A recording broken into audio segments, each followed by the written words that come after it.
Good morning to all of you. Today I am going to discuss remaining points, intervals as subsets of R and universal set. सबसे पहले हम लोग देखते हैं कि intervals को किस तरीके से हम लोग नंबर लाइन पर दिखाते हैं. Let small a and b belongs to real numbers. दो एलिमेंट हैं वो बिलोंग कर रहे हैं रियल नंबर को and a less than b. Now see this interval, close interval. आप देख रहे हैं यहां पर एक बिग ब्रैकेट है और ये क्या है, ये क्लोज है इंटरवल a कॉमा b. इसको लिखने का तरीका क्या है, x सच दैट x. यहां पर क्या हो रहा है, a और b इंक्लूड हो रहा है. Now the next interval, this is called a closed interval. This is called a closed interval क्योंकि आपने यहां देखा कि यहां पर a और b इंक्लूड है, तो इसलिए ऐसे इंटरवल्स को हम लोग बोलते हैं closed interval. Now the next interval, this is called open interval. Open interval, open interval में क्या हो रहा है, आप देख रहे हैं यहां पे स्मॉल ब्रैकेट आ रहा है. तो स्मॉल ब्रैकेट आ रहा है तो इसका मतलब क्या हुआ, x such that a x lies between a and b, not included a and b both. यहां पर क्या हो रहा है, a और b दोनों इंक्लूड हो रहे हैं और यहां पर a और b दोनों इंक्लूड नहीं हो रहे हैं. तो ऐसे इंटरवल को हम लोग बोलते हैं open interval. Now the next interval, आप यहां देख रहे हैं कि यहां पर जो a है वो क्लोज्ड है और b पे क्या हो रहा है, ओपन हो रहा है. तो इसको आप सेमी ओपन भी बोल सकते हैं, सेमी क्लोज्ड भी बोल सकते हैं. तो इसका मतलब क्या हुआ, x सच दैट, अब यहां पर a क्लोज है, x की वैल्यू यहां पर a इंक्लूड है and b is not included. a include है लेकिन b इंक्लूड नहीं है. तो ऐसे इंटरवल को सेमी ओपन भी बोल लीजिए या सेमी क्लोज्ड बोल लीजिए. तो ये आपके इंटरवल्स हैं. एक बार फिर से, क्लोज्ड इंटरवल में a और b इंक्लूड होता है, ओपन इंटरवल में a और b इंक्लूड नहीं है. सेमी ओपन या semi closed interval, this is also called a open interval, included a and excluded b, this one. Now this interval represent the number line. उसको देखते हैं हम लोग. नंबर लाइन पे इसको हम कैसे दिखाएंगे,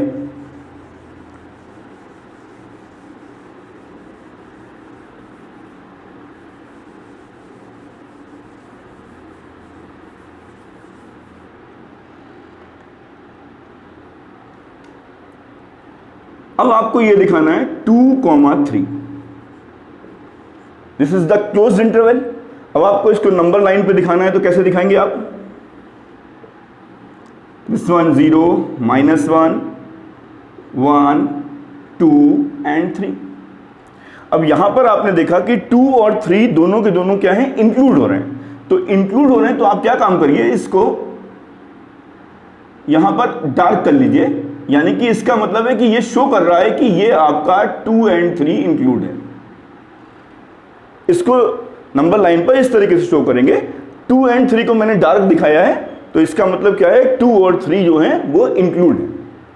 नाउ अगर मान लीजिए कोई आपसे कहे इसको दिखाइए नंबर लाइन पर, तो आप कैसे दिखाएंगे इसको, दिस वन 0, -1, 1, 2, 3.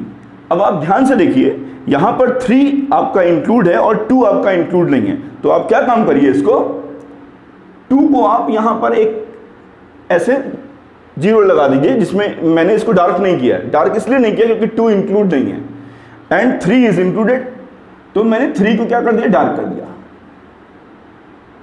ये जो पूरा पोर्शन है इसको हम लोग बोलेंगे this is the open interval and 2 excluded and 3 is included. 2 excluded है और 3 इंक्लूडेड है.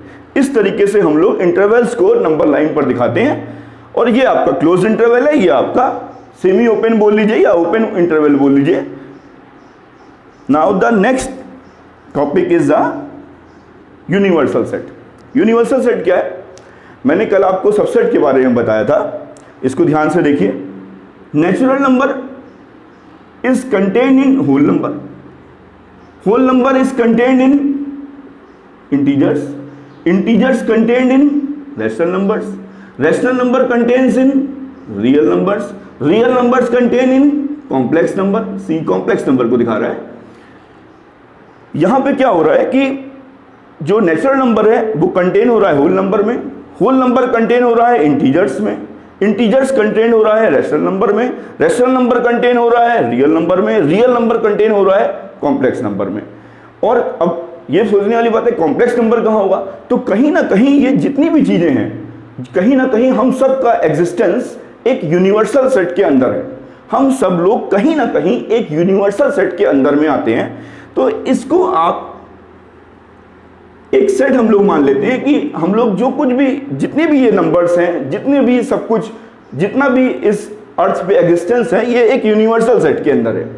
तो आप इसको ऐसे दिखा सकते हैं, नेचुरल नंबर ये n हो गया आपका, फिर उसके बाद होल नंबर, फिर उसके बाद आपका इंटीजर्स, फिर उसके बाद आपका q।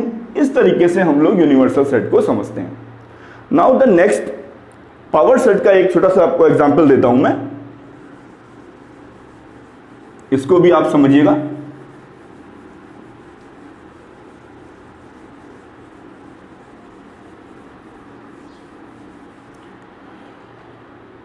एक प्रॉपर्टी है, मान लीजिए एक सेट है A, उसमें एलिमेंट है 1, एक दूसरा सेट है B, इसमें एलिमेंट है 2। अब अगर मैं आपसे पूछूं A यूनियन B क्या होगा, तो A यूनियन B आप लोग बताएंगे सर A यूनियन B आपका ये हो जाएगा। अगर मैं आपसे पूछूं A इंटरसेक्शन B क्या होगा, तो A इंटरसेक्शन B इन दोनों में कोई भी एलिमेंट कॉमन नहीं है, तो आप क्या लिखेंगे 5। अब आप देखिए अगर मैं आपसे पूछूं इस सेट का पावर सेट कैसे बनेगा PA, तो कल मैंने आपको बताया था पावर सेट बनाने का तरीका, पहले हम लोग सबसेट लिखेंगे और सबसेट को एक सेट के अंदर लिख देंगे तो वो क्या हो जाएगा पावर सेट। अब देखिए ध्यान से, मैंने कहा था कि फाई जो होगा, जो आपका नल सेट होगा वो हमेशा एक सबसेट होगा। अब इसका आपको अगर पावर सेट बनाना है तो पहले आप फाई लिख दीजिए, पहले आप सबसेट लिखिए, उसको कर्ली ब्रैकेट में लिख देंगे तो वो आपका पावर सेट हो जाएगा। फिर क्या होगा 1। कल मैंने आपको एक फार्मूला ये बताया था 2 टू द पावर n, यानी यहां एक एलिमेंट है तो कितने एलिमेंट होंगे 2 होंगे, 2 टू द पावर 1 2, तो ये आपका पावर सेट हो गया। बिल्कुल ऐसे ही आप पीबी लिख दीजिए, पीबी क्या होगा 5 and 2, ये आपका पावर सेट A, ये आपका पावर सेट B। अब आप देखिए ध्यान से, अगर मैं P A यूनियन B करता हूं, A यूनियन B का एक पावर सेट बनाता हूं, अगर मैं A यूनियन B का पावर सेट बनाऊंगा, अब यहां कितने एलिमेंट हैं 2 है, तो 2 स्क्वायर 4 होगा। तो कैसे बनेगा इसका, एक तो 5 बनेगा, एक आपका 1 बनेगा, एक आपका 2 बनेगा और एक आपका 1, 2।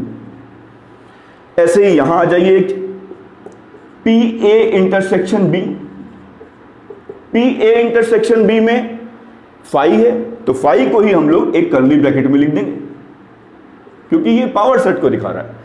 अब आप ध्यान से देखिए, यहां पर ध्यान से देखिए आप, अगर आप एक चीज और कर देते हैं PA यूनियन PB, एक चीज इसको भी करके देख लीजिए आप, PA और PB का यूनियन कर देते हैं तो ये क्या आ रहा है 5, 1 and 2। अगर आपने इसका यूनियन किया तो हमारा ये आ रहा है PA यूनियन PB, ये आ रहा है। और ऐसे ही आप यहां लिख दीजिए PA intersection PB equal to क्या हो रहा है, PA और PB में क्या चीज कॉमन आ रही है 5 कॉमन आ रहा है, तो आपने इसको ऐसे लिख दिया। अब आपको ध्यान से समझना है, इस एग्जाम्पल को समझाने का मेरा यही पर्पस है कि आपको एक प्रॉपर्टी समझानी है मुझे। अब आप ध्यान से देखिए, PA यूनियन B और PA यूनियन PB, आप देखिए ध्यान से, ये और ये इक्वल नहीं आ रहे हैं। पी ए यूनियन बी हमारा 5 1 2 1 2, और यहां पर ये और ये इक्वल नहीं हो रहे हैं, यानी कि P A union B is not necessary, is not equal to P A union P B. But यहां पर देखिए ध्यान से, P A intersection B equal to P A intersection P B. आप ध्यान से देखिए, पी ए इंटरसेक्शन बी और P A intersection P B दोनों इक्वल आ रहे हैं। इसका मतलब यह है कि जो यूनियन की प्रॉपर्टी है पावर सेट में, वो ये कोई जरूरी नहीं है कि वो इक्वल हो, लेकिन अगर इंटरसेक्शन है तो वो आपका इक्वल आएगा। Thank you.